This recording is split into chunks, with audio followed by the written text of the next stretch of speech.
Ici Jean-Dominique Leduc. Bienvenue au 38e épisode du balado Entre deux cases. Aujourd'hui, je m'entretiens avec Luc Bossé, BDiste, mais également fondateur, président, directeur général des éditions Pow Pow. Bonjour Luc Bossé. Bonjour Jean-Dominique Leduc. Merci beaucoup d'avoir accepté mon invitation. Très heureux de te recevoir à ce micro parce que, ma foi, il y a beaucoup de matière quand on parle de Luc Bossé. Oui, bon là vous ne voyez pas, mais pour le bénéfice des auditrices et des auditeurs, Luc vient de faire une moue. Oui, parce que bon, en plus d'être un BDiste, t'es le président, directeur général, fondateur des éditions Pow Pow, qui en est à sa 14e année de vie. Oui, 14 ans au mois de novembre. 14 ans au mois de novembre, donc félicitations. Hein? Ben, merci. Parce que, je veux dire, piloter une structure éditoriale au Québec, c'est, et je t'invite à terminer la phrase. Pas facile. Oui, je m'en allais. Ben oui, donc on peut dire que c'est pas facile, mais est-ce que c'est un acte de foi, en quelque part? Ben pour moi, c'est un acte de naïveté au début. Surtout. Oui, mais là, la naïveté, ça dure pas 14 ans. Hein? Non. Maintenant, je veux dire, je pense qu'il faut vraiment que tu aimes ça. Parce que je veux pas parler pour les autres, mais moi, la raison pour que je continue, c'est que j'aime vraiment ça. T'sais, avant d'arriver ici, j'étais en train de lire un manuscrit, puis j'ai pas eu le temps de le lire au complet, puis ça me gossait de pas le finir. Fait que tu sais, j'aime vraiment ça. Là. Puis la magie du livre qui vient d'être imprimé est encore quasiment identique que la première journée. J'ai hâte de le voir, je me peux plus. La journée que je sais que je vais recevoir le livre, quand j'entends un camion passer devant la maison, je me lève la tête, c'est-tu UPS, c'est-tu Post Canada qui m'amène les livres, je suis excité. Fait que tu sais, tant que j'ai cette excitation, parce qu'il y a des affaires plates, là, mais tant que j'ai cette excitation-là, ça me permet de continuer. Je sais pas si c'est ça un acte de foi, là, mais... C'est vrai que c'est grisant, hein, ouvrir sa boîte de livres, ou en tout cas de la première prise de contact avec l'objet physique sur lequel on a tellement déployé d'efforts. Il y a vraiment... C'est dur à accoter ça comme enivrement, je dirais. Oui, c'est vraiment un bon buzz, là. Ouais. C'est une bonne drogue. C'est une drogue qui coûte cher, par exemple. Hein? Dans la bande dessinée plus que le roman, elle coûte un peu plus cher. Ouais.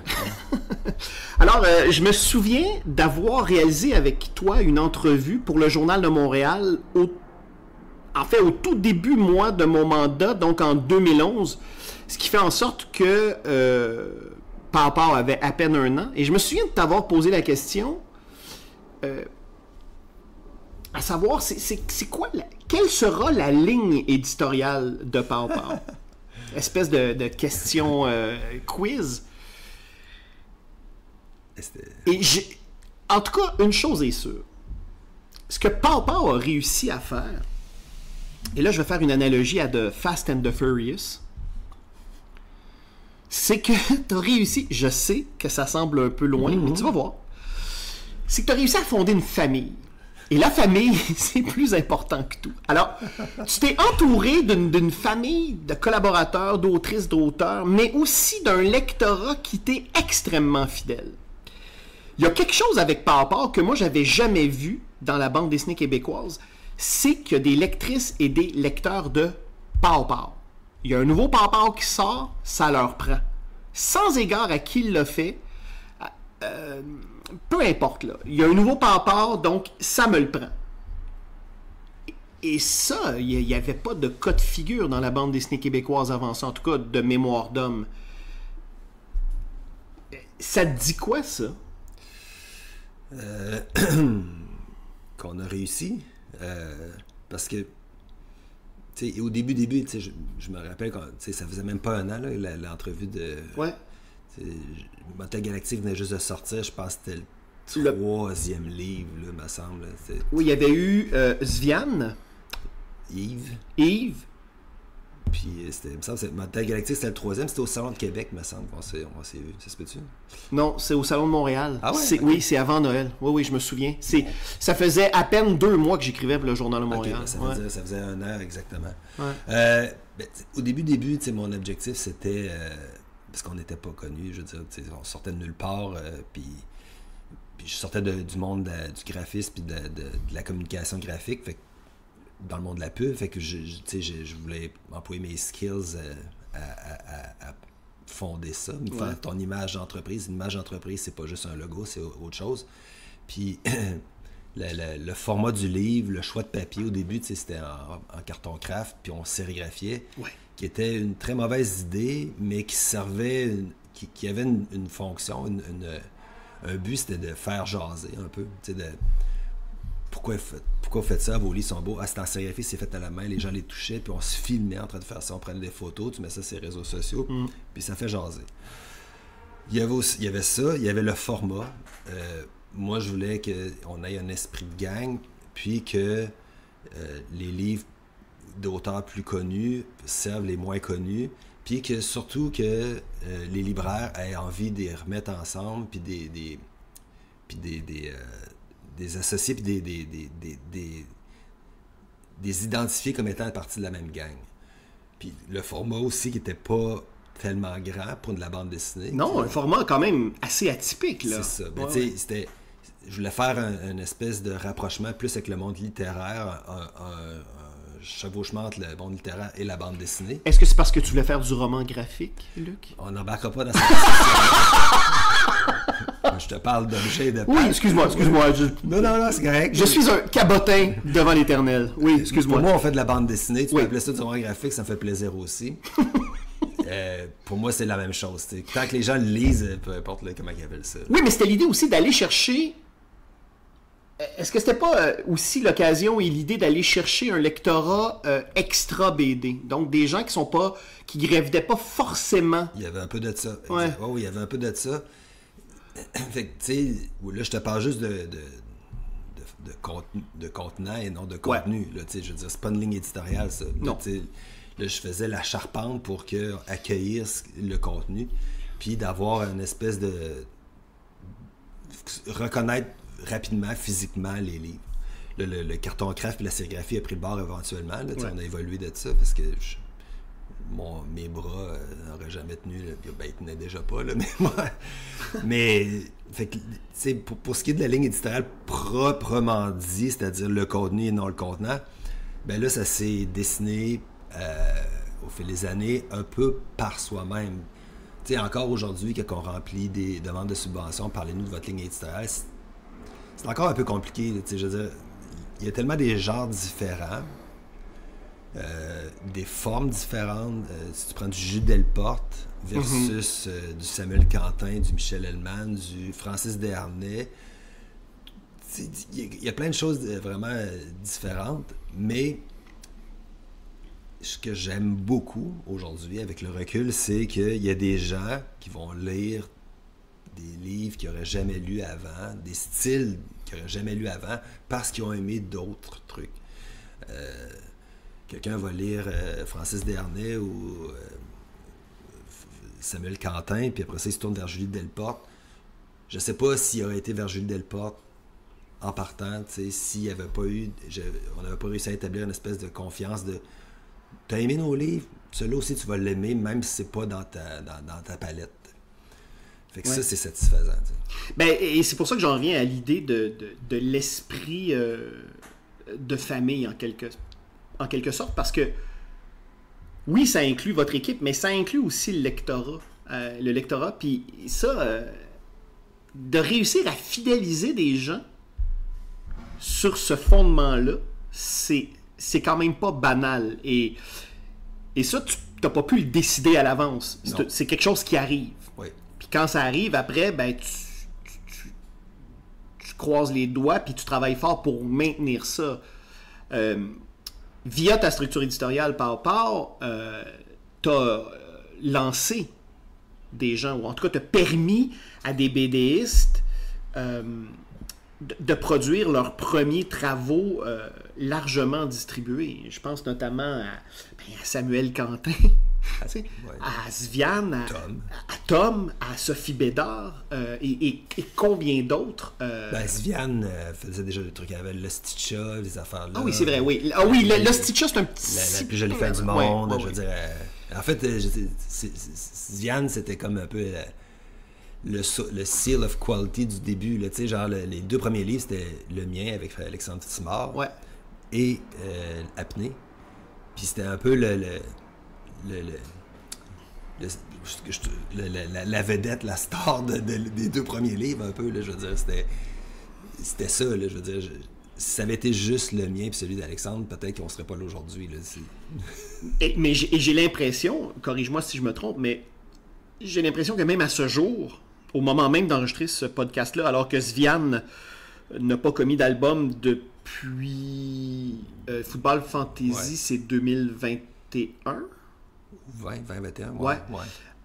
Elle est encore très présente dans le cœur des lectrices et lecteurs, puis demain matin, tu sors un Sviane, t'en vends, là. Oui. Là, je te demanderai pas s'il y a des pressions en ce sens. Non, il n'y a pas de pression. Mais parce non, que là, de c'est toute ça. façon, anyway, là, ça va prendre du temps avec l'année prochaine. Là, elle fait de l'animation, là, elle fait le projet de faire des courts-métrages. Puis Sviane, c'est une artiste qui fait ce que ça y tente. Elle a vraiment une liberté qu'on voit très rarement chez les gens. Tu sais, l'expression « électron libre », pour moi, Sviane, c'est ça. D'accord.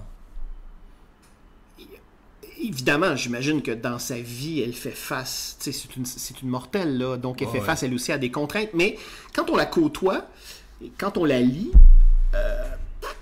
on a l'impression que rien n'a d'emprise sur elle, que le seul but, c'est le plaisir, c'est la création à l'état brut. Et ça, c'est très rare de sentir ça chez quelqu'un. Oui. Donc oui, moi je suis sûr qu'elle va revenir à la bande dessinée. Comment, quand? On va être content. Oui, ça c'est sûr et certain. D'ailleurs, on en parlera de Football Fantasy, mais si tu veux, j'aimerais remonter un peu le fil du temps. Donc, avant Pawpaw, toi, tu avais commis quelques albums auto-édités BD de cul. Ouais. Quel nom, hein?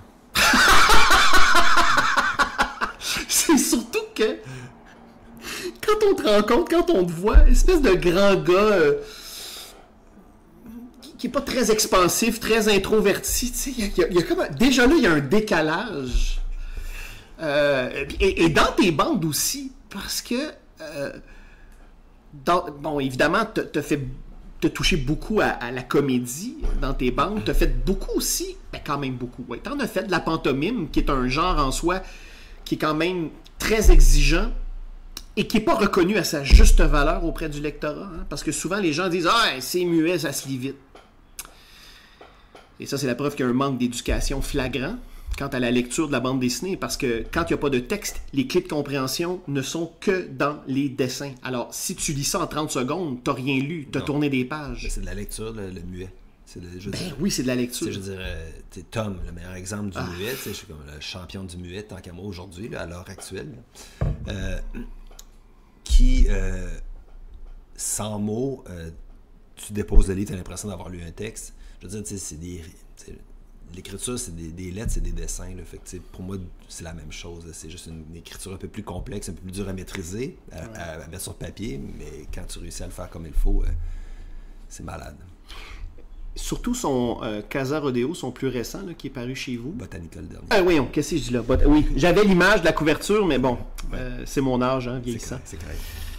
On fera pas d'angisme ici. Mais oui, dans son plus récent, c'est drôle parce que c'est muet, mais par moment, en lisant ça, j'avais la même impression que quand, et ça, j'étais vraiment pas pour mon plaisir à l'époque, mais quand je lisais de l'Alexandrin pour le théâtre. Okay. Il y a un rythme et il y a une construction dans l'Alexandrin, hein, les vers en 12 pieds, donc ça rime toujours. Et il y a un moment où je lisais ça, je me disais, mais s'il y avait du texte, est-ce que ça serait en alexandrin? C'est drôle, parce que ça se pourrait, dans le sens où chez eux, Tom, et j'imagine que pour l'éditeur que t'as quand même publié 3 albums de cet auteur-là. Là. Publier un album muet au Québec, ça, c'est un acte de foi. Est-ce que c'est un acte de foi? Je reviens à mon premier mot, naïveté. Ouais. Oui, mais naïveté. Oui. Non, mais la beauté de la chose, c'est que tu développes.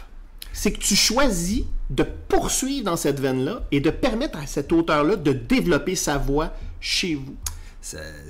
La persévérance a porté fruit dans ce cas-là. Son troisième a finalement ouvert les yeux à bien du monde. Puis tant mieux, je veux dire, je suis content pour Tom parce que c'est bien beau faire des livres, là. C'est pas juste l'argent dans la vie, mais il faut en vendre aussi. Si tu veux en faire d'autres, il faut que... Ben oui. c'est ça aussi, là. Oui, parce qu'il y a tout un écosystème à nourrir. Ça coûte excessivement cher, on le sait, faire de la bande dessinée. Puis il y a aussi l'enjeu de... Tu sais, là, on vit depuis un certain moment... au niveau mondial, certaines difficultés économiques. Quoique aux États-Unis, il semble-t-il que les choses vont bien. Mais au niveau économique, oui. S'entend. Mais tu sais, avec le spectre d'une récession, on sait que le dollar culturel, ben c'est le premier affecté. Hein? Les gens, quand ils sont capables, ils vont se loger, puis ils vont se nourrir d'abord. Mais c'est ça qui est formidable chez vous, dans le catalogue de Pow Pow, c'est qu'on sent la prise de risque, mais on sent surtout le plaisir. Il y a quelque chose de connivence. C'est comme si, par exemple, tu sais, le premier album de Tom, moi, j'avais vu ça comme un clin d'œil. Comme si Papa faisait un clin d'œil au lectorat en disant « On vous amène là, êtes-vous prête? » OK. Puis là, deuxième album, Casa Rodeo. Et là, tout à coup, on se dit « OK, donc là, persiste et signe. » Donc voilà un éditeur qui se dit « OK, dans mon catalogue, je fais des choix. » Et je pense que c'est le propre de vrais bons éditeurs. C'est-à-dire que ton catalogue repose en partie sur certains albums qui ont connu du succès et qui connaissent du succès, ce qui te permet après ça d'avoir une prise de risque pour certains projets. Est-ce que je me trompe? C'est 100% véridique. C'est fou parce que Samuel Quentin, c'est possiblement dans ton catalogue l'auteur qui rayonne le plus à l'extérieur de la bande dessinée. Oui. Donc là, on sait que le film est tourné, je pense, Ville et Misérable aussi. Il est même monté, je pense. Il est monté, il ok. sort au mois de février, fait que c'est encore loin. Là. OK, donc, adaptation de Ville et Misérable. Moi, je me souviens, quand ce livre-là est paru, j'ai lu ça. Quand j'ai fermé le livre une première fois, je me suis posé deux questions. Qu'est-ce que je viens de lire? Et qui c'est ça, Samuel Quentin? Je savais qu'il avait son blog. Il t'avait auparavant donc publié une version de son blog, blog, mais Ville et Misérable dans ton catalogue, c'est quand même, je pense que c'est quand même un échelon, que c'est une étape, que c'est un palier, parce que tout à coup, il y a eu un buzz autour de cet album-là. Et ça, c'est une autre des particularités de Pow Pow. C'est qu'au niveau médiatique, vous avez réussi à vous camper là où aucun autre éditeur était allé. Et là, je pense notamment à Marie-Louise Arsenault et sa regrettée émission Plus on est de fou, plus on lit, où je pense que c'était quasiment rendu ça. Là. À chaque nouveau Pow Pow, il y avait un micro avec l'artiste. Là. C'est quand même pas banal. Et ça aussi, le Pow Pow veut pas t'entretient un lien quand même assez particulier avec les médias, non? Ben, tu sais, c'est pas un lien forcé, là. Non. Parce que, premièrement, les 8, 9, 10 premières années, j'étais seul. Fait qu'il fallait que je fasse tout, dont les montages des livres et les relations de presse. Fait que les relations de presse étaient un peu négligées, là. Ça se résumait pratiquement juste à envoyer des livres puis en croisant les doigts à certains médias. Fait que tu sais, c'est niaiseux ce que je vais dire, là, mais tu sais, je pense que le plus important dans tout, c'est de faire des bons livres, puis ça devrait bien aller à partir de là. Je veux dire, si tu fais une bouse, puis après ça, tu mets tout l'argent que tu veux sur la relation de presse, ça va peut-être marcher, mais ça marchera pas à tous les coups. T'sais. Hey, tu dis ça, là, puis j'ai des cas de figure dont je ne parlerai pas au micro, mais... Ouais, je pensais à personne quand je disais ça. Non. Moi, ouais. Chaque livre est important, c'est un livre à la fois. Puis, tu sais, la qualité va finir par la crème, puis tu t'espères que ça va finir par sortir, puis que, fait que, tu sais, la relation de presse n'a pas été si... tu sais, on a une bonne relation, oui, mais je veux dire, c'est pas...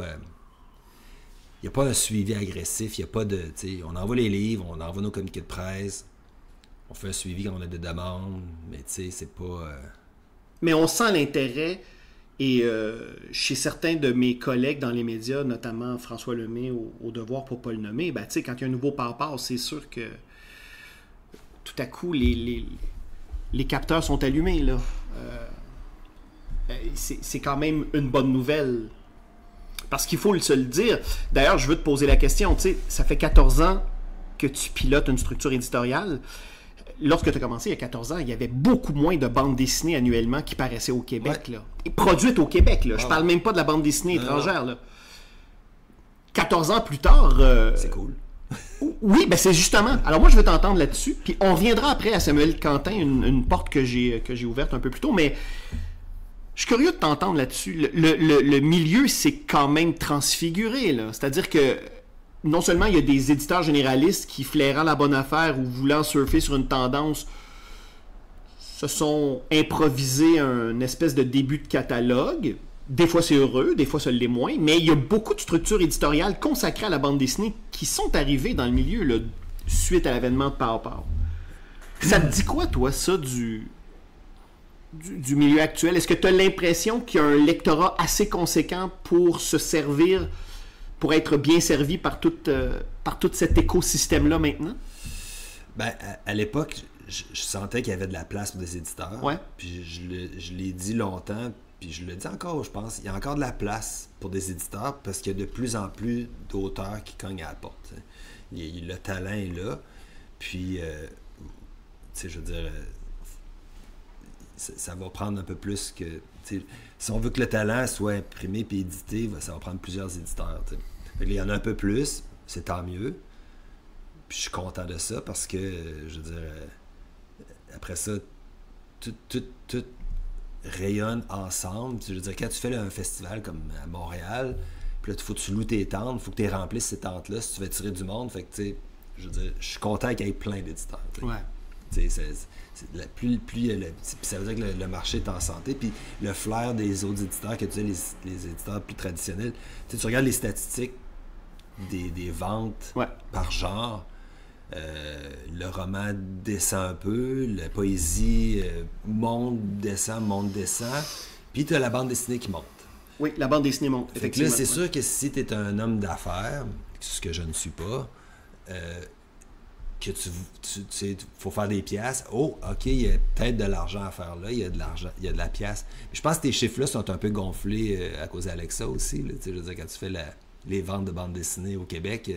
Ben, c'est sûr qu'Alexa, avec ses séries La Jean-Jean, L'univers est un ninja, puis tous ses projets connexes... Mais tout ça pour dire que énorme.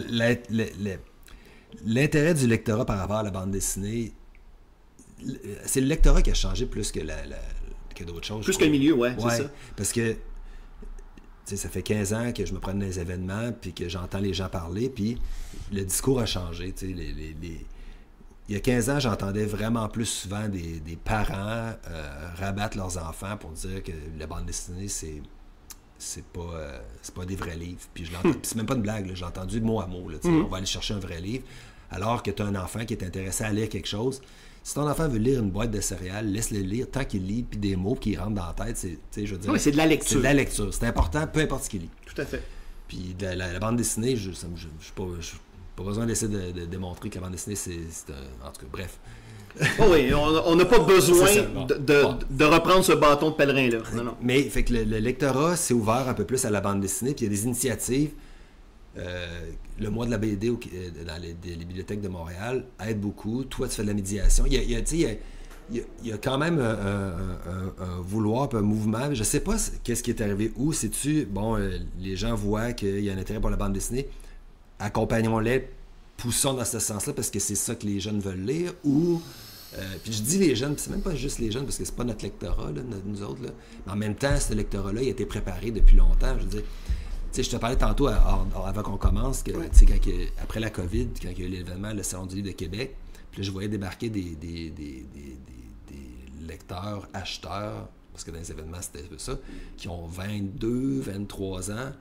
Mais quand on a commencé, il y avait 12 ans. Là, fait ils n'ont pas commencé à lire de la bande dessinée pendant la pandémie, là, en tout cas, j'imagine pour la plupart. Fait que, tu sais, le rapport à la bande dessinée a changé par rapport au lectorat. Fait que, tu sais, ça aide aussi. Là. Moi, je remarque une chose, puis c'est beaucoup dans ma pratique de médiation, surtout en milieu scolaire, c'est que, indirectement, je pense que c'est l'effet manga aussi. C'est-à-dire que... Et mon raisonnement est le suivant. Le manga, les adultes, généralement, là, la moyenne des ours, là, ils n'ont aucune idée de par quel bout prendre ça, au sens propre comme au sens figuré d'ailleurs. Et moi, je vois sur le terrain, des fois, des réactions de parents qui disent « Hey, non, tant qu'à lire un manga, tu vas lire une vraie bande dessinée. » Alors, tu vois, il y a eu... Oui, mais c'est ça qui est fou, c'est qu'il y a comme une espèce de déplacement, tout simplement parce que les adultes ont pas les clés de la compréhension du manga, ils ont un préjugé gros comme le bras, ou tout simplement qu'ils prennent pas le risque. Tu sais, le manga, c'est comme du comics, c'est de la bande, comme le roman graphique, hein, c'est de la bande dessinée. Bon. En même temps, c'est ça, là, la génération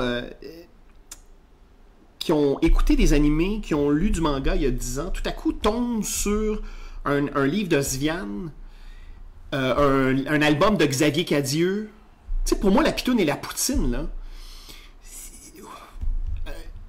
je me demande à quel point ça penche pas plus du côté manga que du côté terroir, tu comprends? Parce que le terroir, c'est une espèce de construction, c'est un clin d'œil avec le lectorat, mais Cadieux, il y a dans son travail, il y a une électricité, il y a une énergie, tu sais, tu dis, ce gars-là, il en a lu, là, du manga. Ouais. C'est sûr qu'il a lu Dragon Ball, c'est sûr et certain. Donc, je me demande s'il n'y a pas une incidence aussi à ça, et que en fait qu'on dirige aussi des enfants vers de la bande dessinée dite un peu plus, et là j'utilise les guillemets, classique.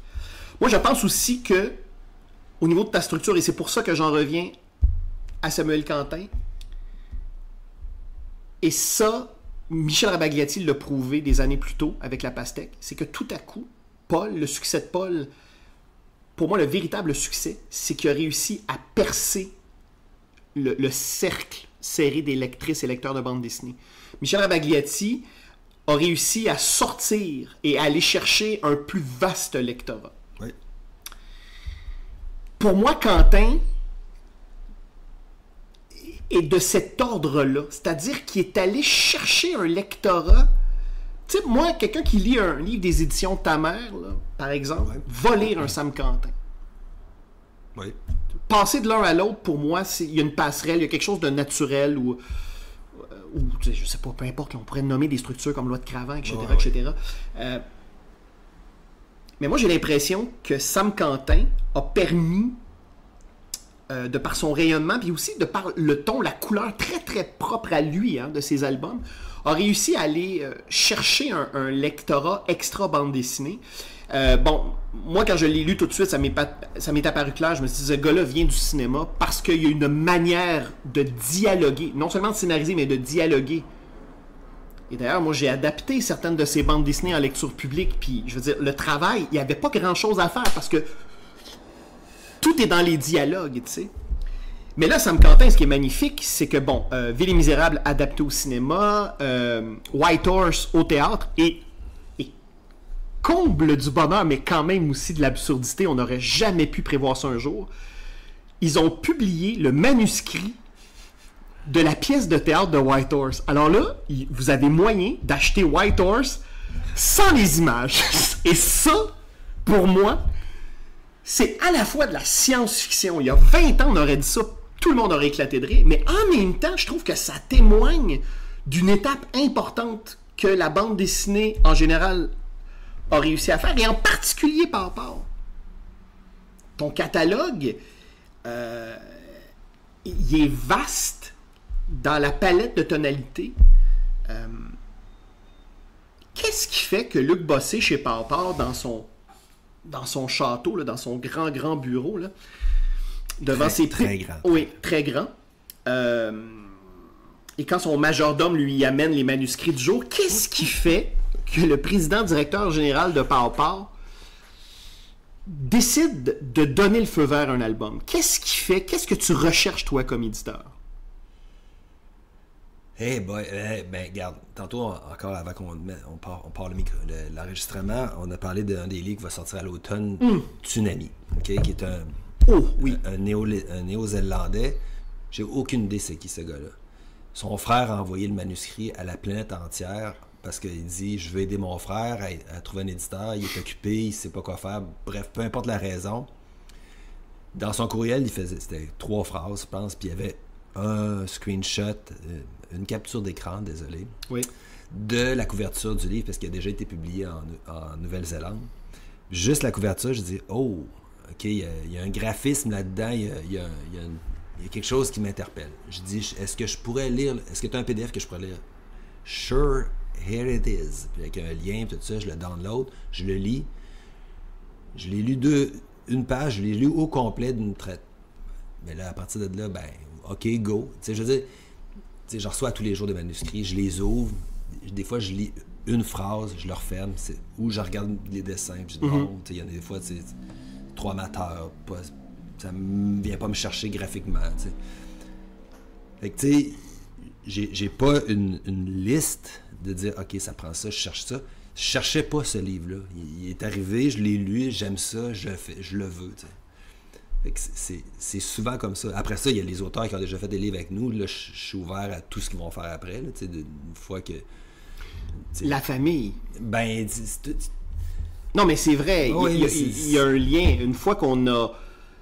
Tu sais, je regarde ton catalogue et j'ai l'impression qu'une fois qu'on a réussi à en être, ben, il y a une disposition plus grande pour la suite des choses. Ben, c'est un peu ça l'idée, là. Je veux dire, tu sais, comme avant de m'en venir ici, j'étais en train de lire le découpage du prochain d'Héloïse Marseille.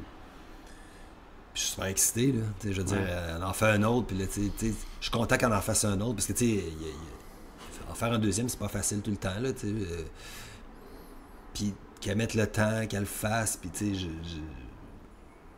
sais, elle me demande, es-tu prêt? T'sais, je sais pas c'est quoi la dynamique, mais on dirait que c'est comme un oui avant même qu'elle me montre une page, là, mais je sais pas si c'est une bonne approche. Là. Ça m'est jamais arrivé de dire, OK, me semble, en tout cas, à 14 ans, je pouvais commencer à oublier des affaires, là, mais il me semble que j'ai jamais...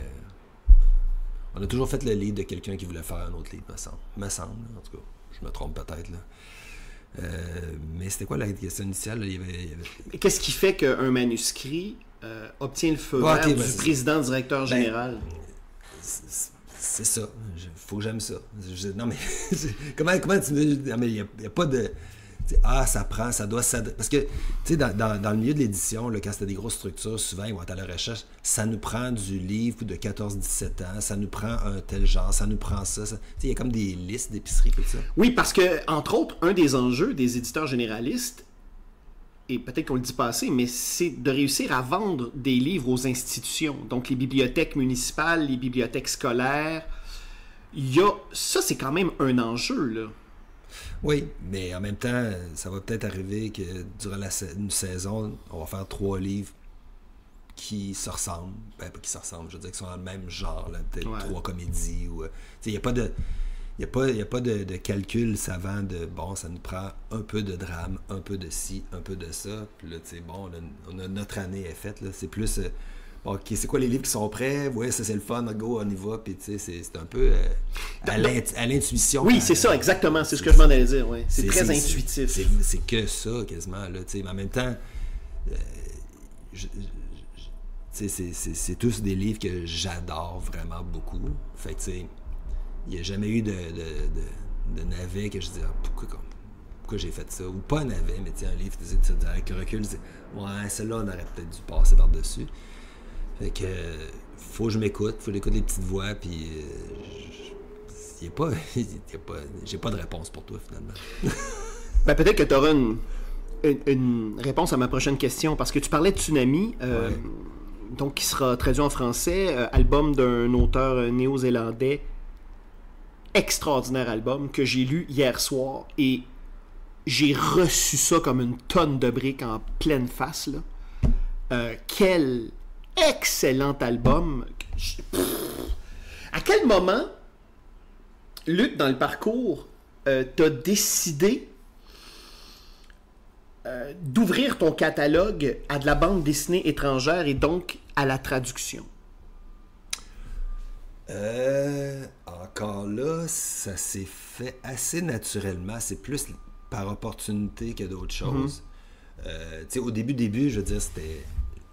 le cercle, tu sais, j'écoutais hier ton podcast avec Xavier, puis ça parlait, on dirait que chaque podcast, le sujet de Jimmy Beaulieu, l'atelier de Jimmy Beaulieu revient. Là, ben oui, mais ça, c'est sûr. Là. Et là, t'en parles, là, je me disais, bon, peut-être que je vais sauter un épisode, mais bon. On va en parler un petit peu, là.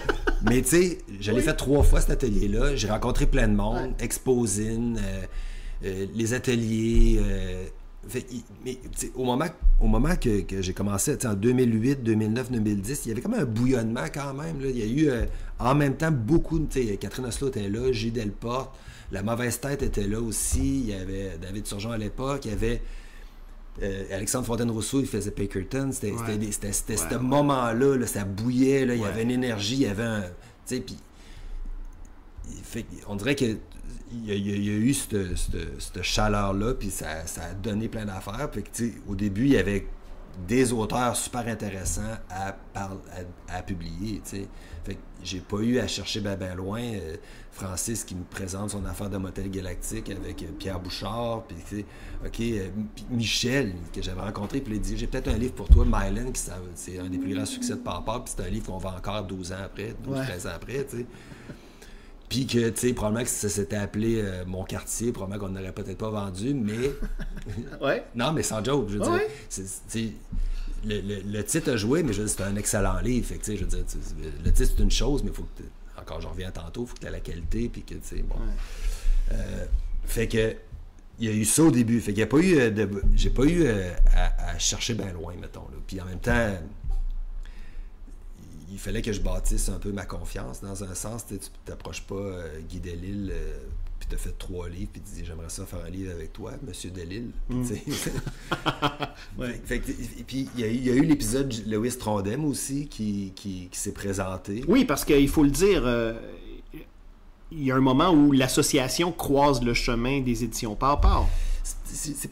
Oui, il y a eu l'association, mais c'est beaucoup Lewis Trondheim qui a croisé le chemin, qui a ouvert un dialogue avec l'association, mais ça n'a jamais été un partenariat officiel avec l'association, c'est plus du cas par cas de certains livres, tout ça. Parce que, tu sais, il y avait... moi, j'ai beaucoup été influencé par Lewis avant, quand j'ai commencé à en faire, j'en lisais, il y avait... Tu sais, même lui, qui, dans ses livres, il dit à un moment donné, il dit c'est pas parce que tu sais pas dessiner que tu peux pas faire de la bande dessinée, là. Tu sais, pas dessiné avec des guillemets, là, je veux dire, il s'est dessiné, mais je veux dire, la vague de la nouvelle bande dessinée des années 90 en France, c'était ça, là, du monde qui savait pas dessiner, puis que je mets ça encore entre guillemets. C'était pas des avions réalistes super bien dessinés, avec, c'était comme une autre affaire qui arrivait, puis qui a comme brisé un moule. Puis qui questionnait le beau dessin. Exactement. Parce que là, on est là en bande dessinée, c'est dans le livre, tu veux raconter une histoire, de quelle façon tu prends pour raconter une histoire, c'est plus ça que faire des beaux avions qui...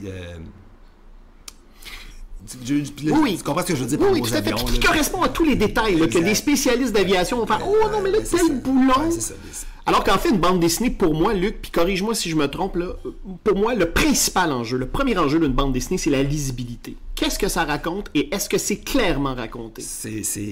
Mon intervention est pas mal juste là. Quand je travaille avec des auteurs, c'est je comprends-tu ce que tu essaies de dire? J'accroche-tu? Je suis obligé de retourner une page en arrière pour voir ce qui s'est passé? C'est ça mes commentaires. Je vais faire rarement des commentaires du genre « Ouais, mais il me semble que je le ferais pas mourir à la fin de personnage. » Je veux dire, si tu veux le faire mourir, fallait mourir. Mais arrange-toi pour que je comprenne pourquoi tu le fais mourir. T'sais.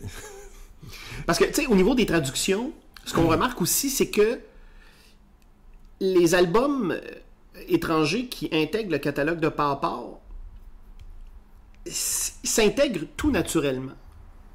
Tu sais, pour moi, La Mangouste, qui est un formidable album, là, dont on n'a malheureusement pas assez parlé, à mon humble avis. Là. Moi, j'ai regardé les collègues autour, puis je me suis dit, bon, ben, ils ont manqué le bateau. Là. Un album d'une très grande intelligence, d'une sensibilité formidable. Mais pour moi, La Mangouste, c'est un album Pawpaw. Je suis sûr que si je le voyais dans son édition d'origine, dans sa langue d'origine, tout à coup, le format et tout, je ferais « Ah, non, tiens, pour moi, c'est un album de Pawpaw. » C'est un album qui est pas facile, dans le sens de... Tu sais, je savais, là, avant de le faire, là, que c'était un album pas facile parce qu'il demande une lecture plus... tu sais, quand on parlait tantôt du muet qui demande, faut que tu lises le dessin. Elle, tu sais, il y a le texte, puis t'as le dessin, t'as la mise en page, t'as le découpage, t'as plein d'affaires à analyser, puis que tu lis. Tu peux pas lire ça quand t'es fatigué, là, tu sais, je veux dire, il y a quand même quelque chose qui... Puis tu peux pas, ça peut pas être le premier, tu sais, quand il dit hey, j'ai jamais lu de bande dessinée, tu lis un livre à me proposer, ça sera pas celui-là que je vais y mettre dans la main, tu comprends? Non, ça prend une certaine expérience de lecture de bande dessinée. Oui, quoi qu'en même temps, moi je serais très curieux de voir les réactions d'une lectrice ou d'un lecteur dont le rapport à la bande dessinée n'est pas très intime, là, qui en a lu à l'enfance, comme la grande majorité des ours, là, puis qui, bon, on lui met ce livre-là. Je serais très curieux, moi, d'entendre son ressenti, ses commentaires, parce que, en même temps, je trouve que des fois, le danger de la bande dessinée, quand on en lit beaucoup, c'est que tout à coup, on perd la vue d'ensemble. Et on a des inclinaisons personnelles, on a des goûts. Là, je parle de moi comme lecteur, pas comme médiateur et chroniqueur. Parce que comme chroniqueur, je ne parlais que des choses que j'aime profondément.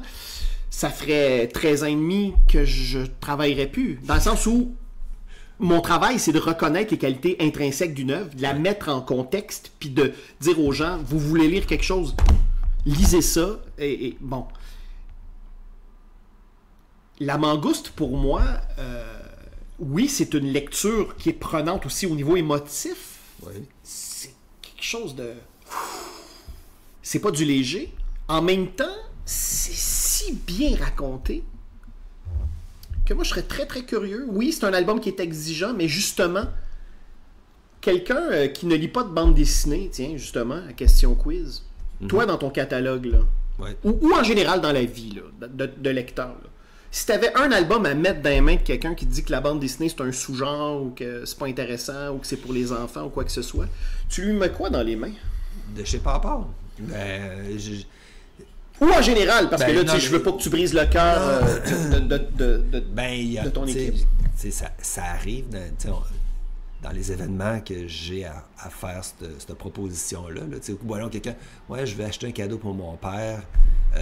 Il n'a jamais vraiment lu de bande dessinée, mais j'aimerais ça y faire découvrir, ça arrive. Là, donc tu joues le rôle de l'éditeur libraire dans ce temps-là, en événement. Oui. J'adore les événements. Pour vrai, puis je dis pas ça sarcastiquement. C'est une des parties de mon travail que j'aime le plus. Là, en tout cas, là, j'ouvre une autre parenthèse, mais je vais répondre à ta question. Ouais. Mais après, on ira dans cette parenthèse-là. Ça dépend, je vais poser des questions, en fait. Mais le titre qui me vient en tête souvent, c'est La Petite Russie, parce que, tu vas dire, ça raconte une histoire identifiable pour un Québécois de l'Abitibi. Puis il y a une twist vraiment intéressante par rapport à un village coop. Quand tu fais ce pitch-là, tout de suite, t'accroches quelque chose. Puis il n'y a rien de choquant non plus. Je ne mettrais pas Ville misérable nécessairement dans les mains de quelqu'un que je connais pas. Oui. Tu comprends? Je veux dire, pas parce que je pense pas que c'est un bon livre, au contraire, mais je veux dire, tu sais pas à qui tu t'adresses nécessairement, je les connais pas, là, ces gens-là. Je vais plus safe, mettons, plus sûr. Mais des fois, en posant d'autres questions à la personne, des fois, je peux aller plus loin, des affaires un peu plus osées. Là, je vais me griller mal avec c'est comme ça que je disparais parce que elle me parlait de quelque chose. Ah, cette personne-là, ça va l'intéresser parce que santé mentale, puis tout ça. Julie Delporte, facile aussi à placer à certaines personnes. C'est vraiment du cas par cas. Là, puis c'est pour ça que j'aime mon catalogue, c'est que j'ai la réponse à toutes. Oui, maintenant, parce que là, j'ai fait le calcul, là, j'ai ça dans mes notes, là. En fait, oui, alors tu serais rendu à... Tu serais sur le point de franchir le cap du 70 albums chez Pow Pow. Ça ressemble à ça, je sais pas. Et Pow Pow Press, ta structure en... Une vingtaine, une vingtaine. Ouais.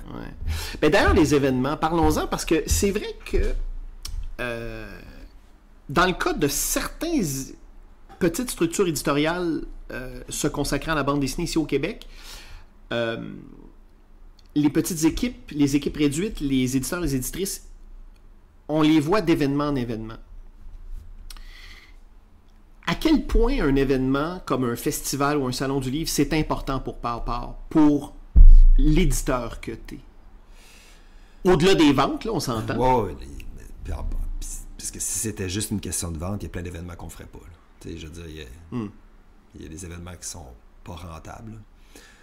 Même les rentables sont limite rentables. Le Salon du livre de Montréal, t'en vends une chier, mais tu sais... Oui, mais ça coûte cher. C'est ça, ça coûte une chier aussi. Il faut que les gens sachent que l'espace, le pied carré au Salon du livre, je connais pas les prix, mais je sais que c'est... 17 000 $, nous autres. 17 000 $? L'année passée. Pour 5 jours? Ouais. Ah! Fait que... Mais ça, on met ça dans la colonne des dépenses puis de promotion, là. Oui, ben c'est ça, c'est de la promo. Ouais. Je veux dire, on fait nos frais, mais c'est flush, tu sais.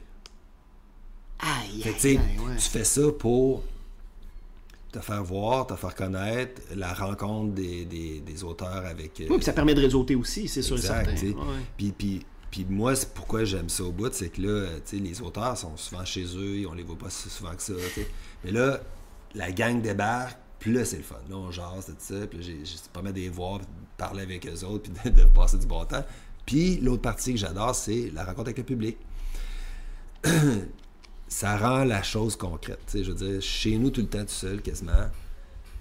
Mes employés sont à Québec, on fait des Zooms, mais tu sais, ça reste que je suis physiquement seul presque tout le temps, tu sais. Fait que les événements servent à rendre ton travail concret, de voir les livres mis sur des tablettes, de voir les gens les prendre, se parler entre eux autres, parce que tu sais, je suis plus en mode j'écoute ce que les gens disent que je suis en mode aller vers les gens, parce que c'est pas dans ma personnalité tant que ça d'aller vers les gens puis de pitcher des livres puis de forcer des... Je suis pas un vendeur, pas en tout, là.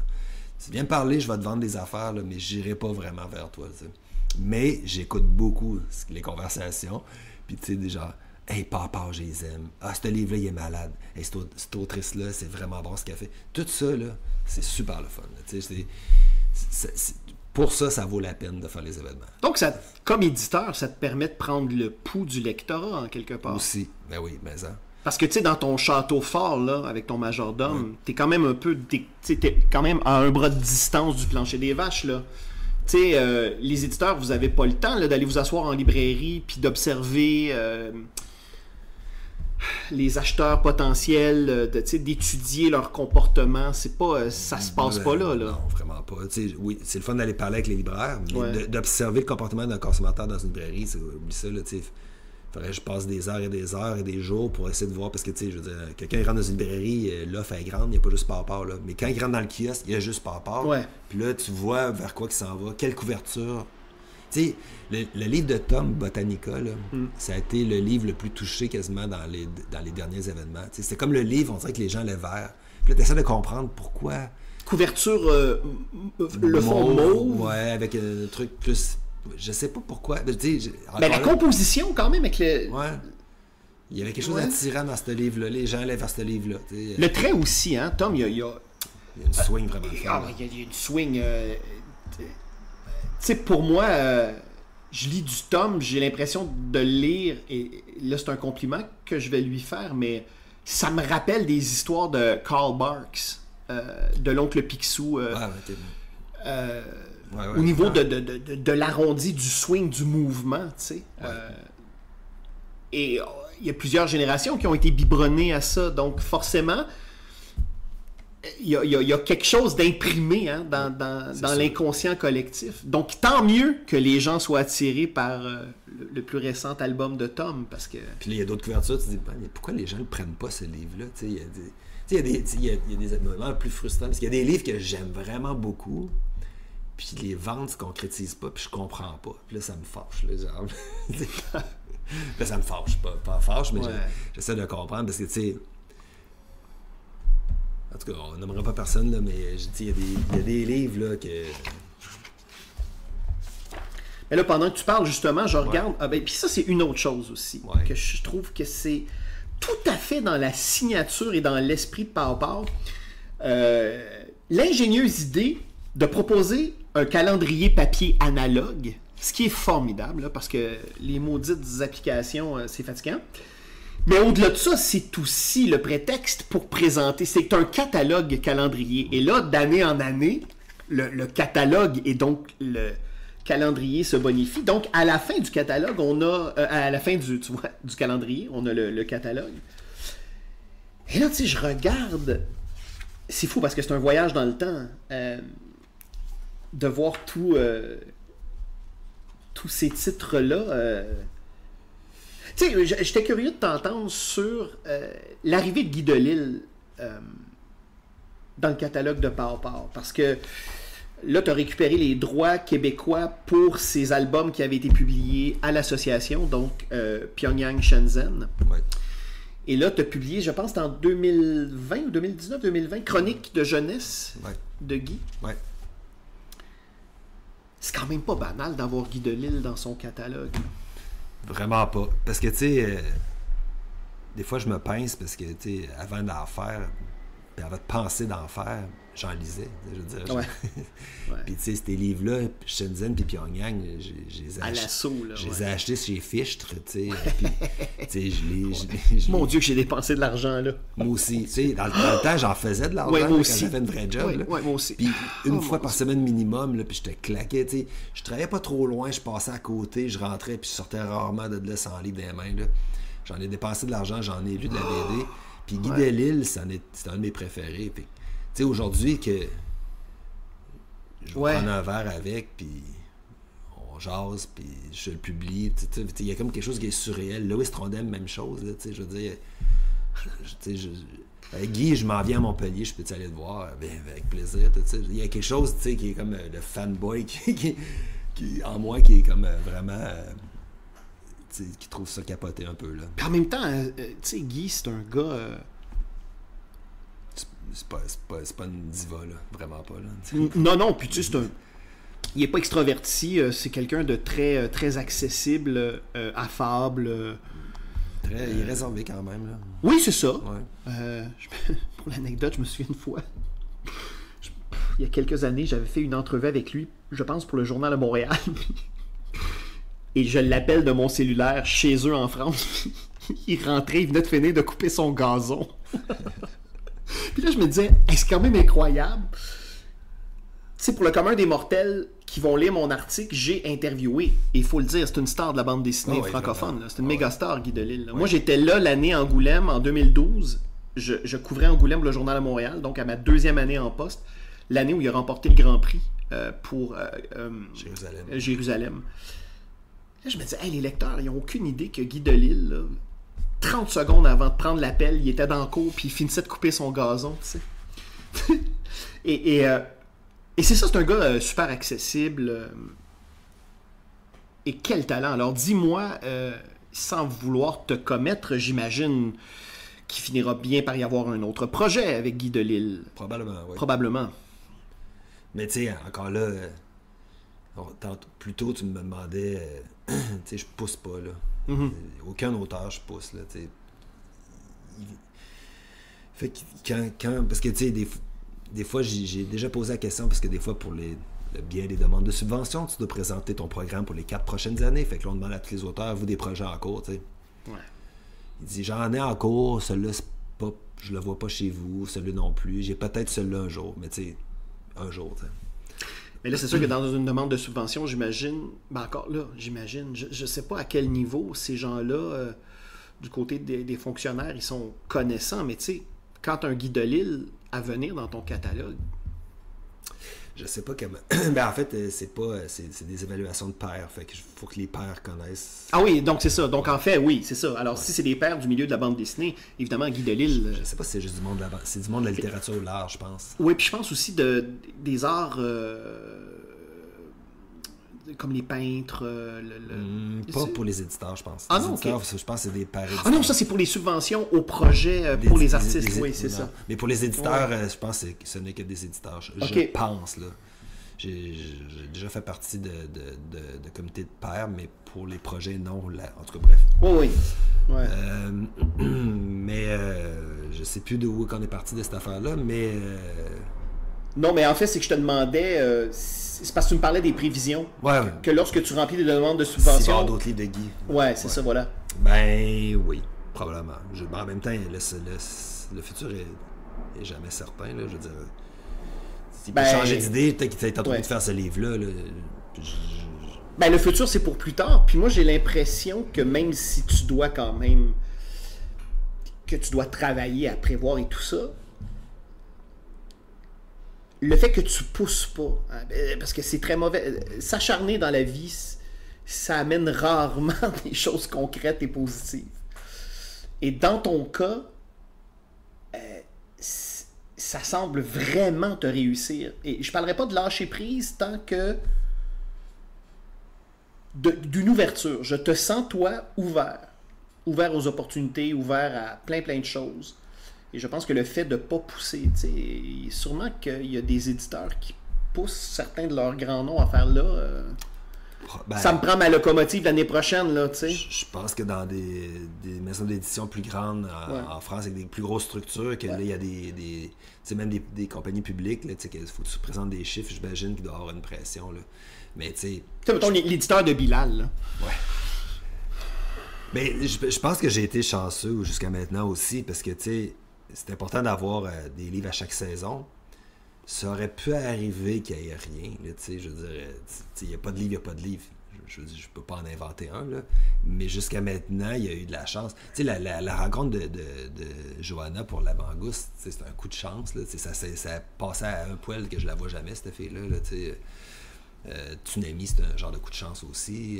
Il y a plein de trucs comme ça qui arrivent. Puis que ça donne... Oh yes, on a 3 livres à cette saison-là, encore. Je pense qu'il y a toujours eu 2-3 livres par saison, des fois 4. Mais on n'est pas à l'abri de... Parce qu'il y a des fois que, tu sais, avec Chloé, puis à l'interne, on parle, bon, c'est quoi les livres de prochaine saison, puis on s'en regarde. Puis on... c'est comme beaucoup... Parce que, tu sais, ils nous demandent vraiment de se préparer d'avance. Puis le marché anglophone, c'est encore pire. Il faut que tu te prépares vraiment d'avance. Oui, ça, c'est une toute autre culture. Fait que... des fois, c'est un peu stressant, un peu angoissant. Bon, ça va être quoi les livres de la saison prochaine, là, tu sais. Comme là, la saison prochaine, qui est l'hiver 2025, parce que l'automne, c'est déjà réglé. Mm-hmm. Puis là, tu sais, c'est pas clair encore, là. Est-ce que... Ouais, mais en même temps, je te sens pas particulièrement angoissé par ça, outre mesure. Ben, c'est parce que je suis pas un gars angoissé dans la vie en général, là, mais... Ce qui est très bon, hein, quand on fait de l'édition. J'imagine.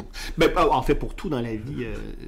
Et c'est sûr que c'est pas étranger au succès de ta structure, parce que, ouais, l'angoisse, c'est pas très productif. D'ailleurs, moi, je t'ai trouvé quand même assez culotté de dire bon, ça fait quelques années, là, par rapport, c'est sur les rails. Lançons la contrepartie anglophone Pow Press. Ouais, ça c'était cave. C'était cave, ok. Donc c'était pas audacieux, c'était cave. Mais c'est parce que le marché nord-américain anglophone, c'est une toute autre partie, là. C'est autre chose de complètement différent. Ben, c'est pour ça que c'était cave. Ben, tu sais, j'ai pas de regrets, là, c'est pas ça, là. C'est juste que c'était cave dans la mesure que j'avais pas réalisé à ce moment-là encore que le marché du Québec était vraiment particulier, unique, tu sais. Mm-hmm. Qui, pour le bassin d'acheteurs potentiels, de lecteurs potentiels, le nombre de livres que tu peux vendre est quand même assez impressionnant, tu sais. Puis le réseau de librairies est quand même assez, somme toute, en santé d'une certaine façon, à cause de certaines lois qui ont été mises dans les années 80, qui fait que le système de réseau des librairies peuvent survivre. Ben, moi, dans mon calcul, c'était bon, on vend 1000 livres en français. Le marché du Canada et des États-Unis, 1000 livres, ça va être facile. Tu sais, c'est juste d'en vendre 1000, ça va être correct. T'sais. Puis, tu sais, le reality check est venu assez vite. Là, il est venu parce que j'ai pas passé par le chemin traditionnel. Là, on a fait un Kickstarter pour imprimer les premiers. Mm-hmm. Pour, après ça, une fois qu'il est imprimé, bon, ça nous prend un distributeur. Ben oui, parce qu'il faut les distribuer, ces livres-là. Ouais. Puis là, on trouve un distributeur dans une structure qui était pas nécessairement naturelle pour nous, parce qu'ils font pas vraiment tant que ça de bande dessinée non plus. Un peu un cheveu sur la soupe, c'est bizarre pour eux autres. Fait que ça a été, tu sais, puis là, tu te rends compte, bon, après le coup, là, les livres sont imprimés, là, bon, on va aller dans les salons du livre.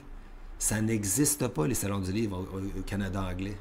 Il n'y a pas ça. T'sais. À part les festivals comme Il y a des- P-CAF, V-CAF, Ouais, mais c'est ça. That's it. Ouais, TCAF, ouais. TCAF, that's it. Ouais. Puis- Sinon, t'as des Comic-Con, mais... Puis Vancouver, c'est loin à Chris, là. Ouais. Je veux dire, tu vas pas à Vancouver en char une fin de semaine, puis tu reviens, là. Non. C'est comme ça coûte de l'argent, fait qu'on n'y va pas, tu sais. Ouais.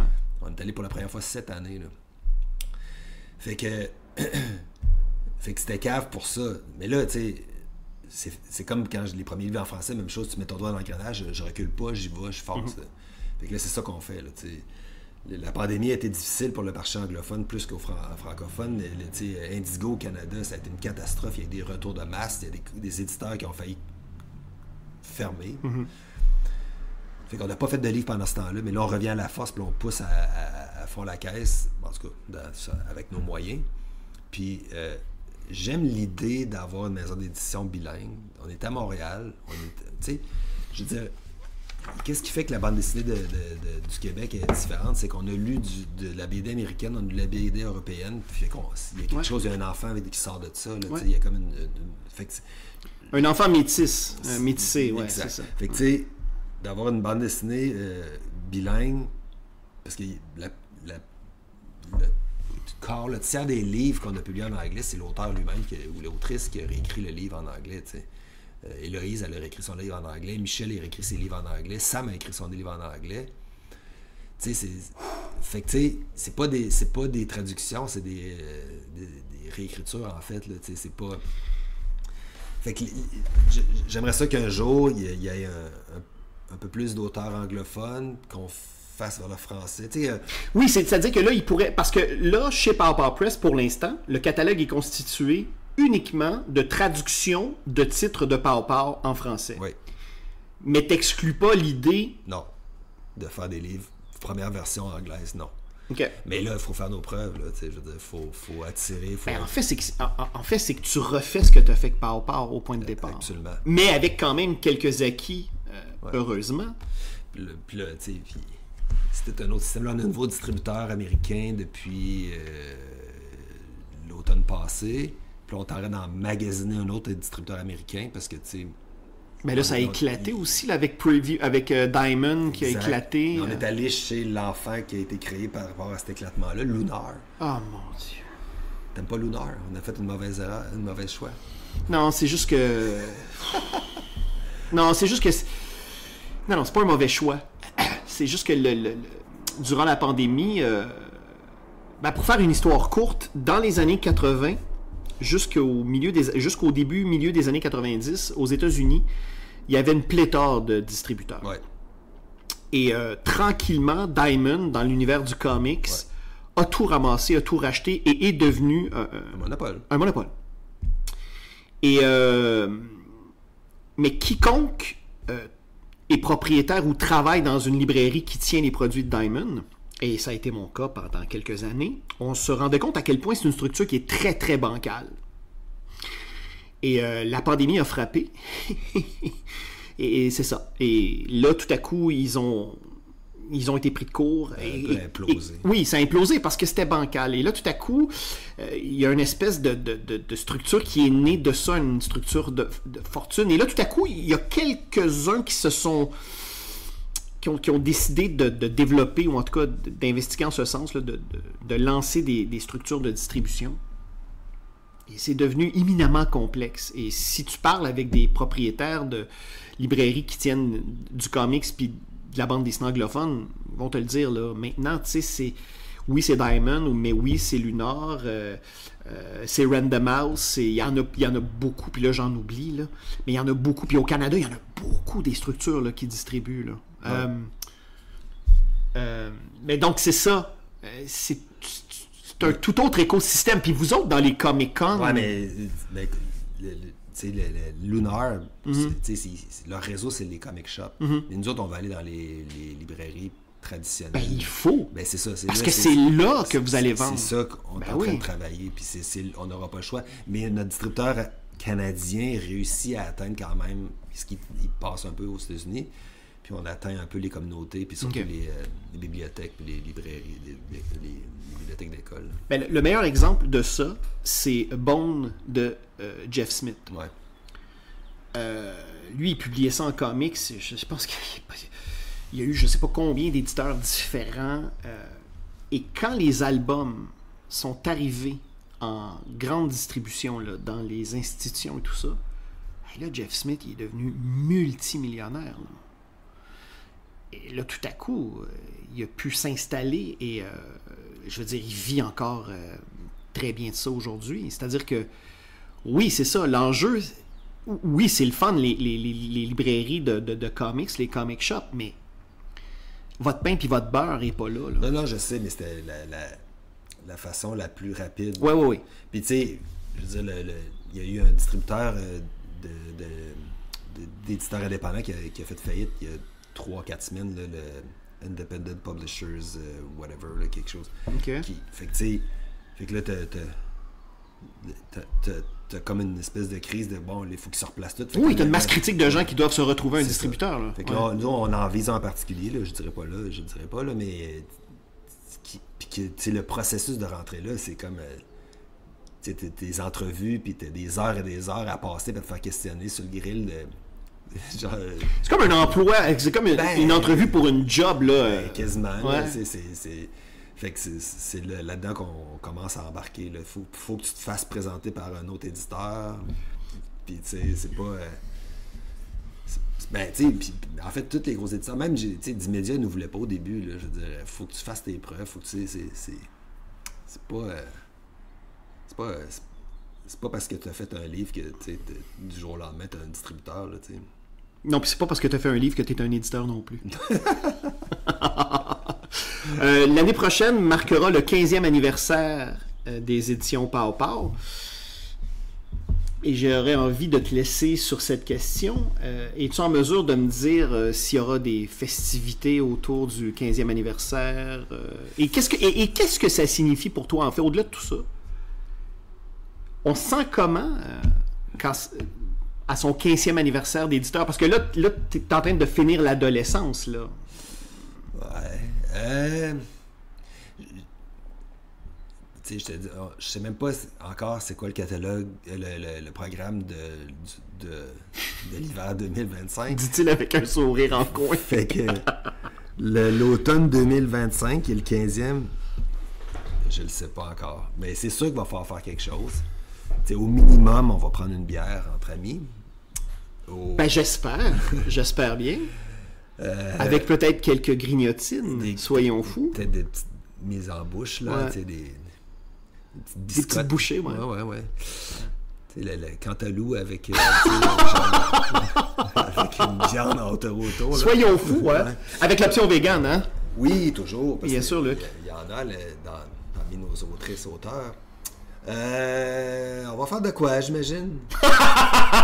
Mais tu sais, c'est parce que je regarde John and Culturally qui ont fait un livre pour leur 25e. La pastèque qu'ils avaient faite pour le 15e, d'ailleurs, ouais. Il avait-tu fait un livre, la pastèque? Ben oui, j'y ai contribué. Les 15 ans de la pastèque, ouais. Concordait avec une exposition au Musée des Beaux-Arts. C'est l'expo, je me rappelle, j'avais été. Mais ils avaient fait un livre aussi de... je dois avoir ça chez nous, dans le fond. En tout cas, bref. Tu devrais, parce que j'ai collaboré à ça. Ben, tu veux-tu l'écrire, le livre du 15e? C'est de l'ouvrage en estifie, ça, faire ça. Tu sais, on se demandait si on faisait quelque chose avec toutes les pages de calendrier, utiliser les dessins, faire des espèces d'anthologies, mais en même temps, 15 ans, c'est jeune aussi. Là, c'est pas oui, mais au Québec, 15 ans, pour une structure éditoriale qui se spécialise dans la bande dessinée, à quel point c'est jeune? Ben, j'espère que dans 100 ans, on va dire que c'était jeune. T'sais. Parce que je peux te dire une chose. L'aventure Crow a duré 15 ans. Ouh, ça fait que c'est notre dernière année. Ben non, faut pas dire ça. Et non, pour moi, 15 ans pour un éditeur de bande dessinée au Québec, c'est loin d'être banal. Je pense pas que c'est banal, mais en même temps, je pense pas que c'est... Tu sais, je pense pas qu'on est à l'abri d'une crise... Là, il est peut-être trop tard pour commencer à parler de faire, mais le monde du livre, il y a une surproduction présentement. Là. Oui. C'est un marché, ben, en fait, pas juste le monde du livre, là, c'est bien ben des marchés. Oh oui, il y a de où c'est saturé. Surconsommation, surproduction. Tout le monde a des piles à lire. C'est comme la joke aussi. Tout le monde se parle des Instagram à piles à lire. Là, ouais, moi, je peux te dire que c'est pas une joke. C'est mon quotidien depuis 14 ans. Ben, moi, j'en ai une belle pile à lire. Moi, fait que, puis je continue à en acheter. Fait que, tu sais, oui. Fait que, puis tantôt, tu disais... si jamais il y a une crise économique, quelque chose, oui, ou les conservateurs qui s'en viennent, là, parce que c'est ça aussi. Là. Mais ça, c'est une grosse conversation là, entre éditeurs, quand il y a des rassemblements à l'ANEL, des affaires de même, surtout dans le Canada anglais, là, ça freak ben raide. Ah oui, là, les gens sont nerveux, c'est sûr. Parce que, non seulement, il risque d'avoir des coupures, mais ça fait au moins 20 ans qu'il n'y a pas eu d'augmentation de budget des conseils des arts. C'est les mêmes montants qui sont distribués à plus d'éditeurs. Puis prendre le taux d'inflation au travers de ça, c'est comme si tout le monde réduisait leur subvention. Ah oui, puis de beaucoup, là. Et de beaucoup. Ah ouais. Fait il risque d'avoir des fatalités, je pense, dans les... Ben, fatalité, c'était un peu un gros mot, là, mais tu sais... Non, mais il y aura des répercussions, ça, c'est sûr et certain. Puis même si c'est pas les conservateurs, je pense que, tu sais, il y a comme... Une mini-bulle qui va peut-être péter, puis tu sais, fait que il faut passer au travers de cette bulle-là, mais je pense que pour l'instant, ça serait facile de dire, bon, on fait une nouvelle collection, on passe de 6 livres par année à 12 livres par année, puis on surproduit, puis on essaie, ça serait facile de se laisser prendre au jeu, mais j'aime le côté conservateur. Oui, posé. Ouais. Ben, j'essaie plus de... C'est pas le nombre de livres, c'est plus le volume de chaque livre qu'il faut qu'il augmente. Là, écoute, j'ai envie de te dire, si jamais je ne collabore pas au livre anniversaire du... j'ose espérer que tu me garderas 2-3 bouchées de Cantalou, que tu me mettras ça dans un petit plat, puis à ce moment-là... Avec les petits fromages ronds, là, c'est debout. Là, ouais. Ou, pourquoi pas, soyons fous, un biscuit soda là, avec une olive. Avec une olive, puis une single de Kraft coupé en 4. Oui. T'es fancy quand même. Ben, écoute, j'ose espérer que je me raffine avec l'âge. Mais t'es dans le monde de la télé, c'était ça quand même. Si tu savais. Alors, bon, tiens, tu m'ouvres la porte, on va finir là-dessus. Moi, j'ai travaillé des années sur un téléroman à Radio-Canada. Et à l'heure de la pause, l'après-midi, pour l'équipe technique, les acteurs, tout ça, c'était 2 sacs de chips sur une table. Nice. Alors moi, les gens qui disent « Oh, c'est mes impôts qui payent. » Ben, puis tu sais, la cafétéria de l'époque de Radio-Canada, on courait pas non plus pour aller manger là. Donc, c'était assez modeste.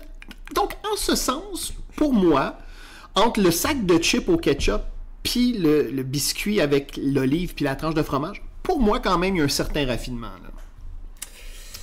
OK, bon, on va essayer de battre le 2 sacs de chips. Ben, en tout cas, vraiment, je te souhaite longue vie à toi, aux éditions Pow Pow, et plein de beaux albums encore, vraiment. Et pour Tsunami, que j'ai lu hier, surveiller cet automne l'arrivée de ce fabuleux album en librairie. Et même si vous ne connaissez pas cet auteur-là, pour vrai, garochez-vous. C'est un livre comme il s'en fait trop peu. Je te contredirai pas là-dessus. Heureusement, parce que ça me tentait pas de faire de la radio poubelle. Luc Bossé, merci beaucoup. Merci, Jean-Denis. Pour ne rien manquer des activités de Pow Pow, rendez-vous au powpow.com. Indicatif sonore, Xavier Pinchot. Pour suivre mes différentes activités de médiation culturelle en bande dessinée, rendez-vous au jean-dominique-leduc.ca. À bientôt.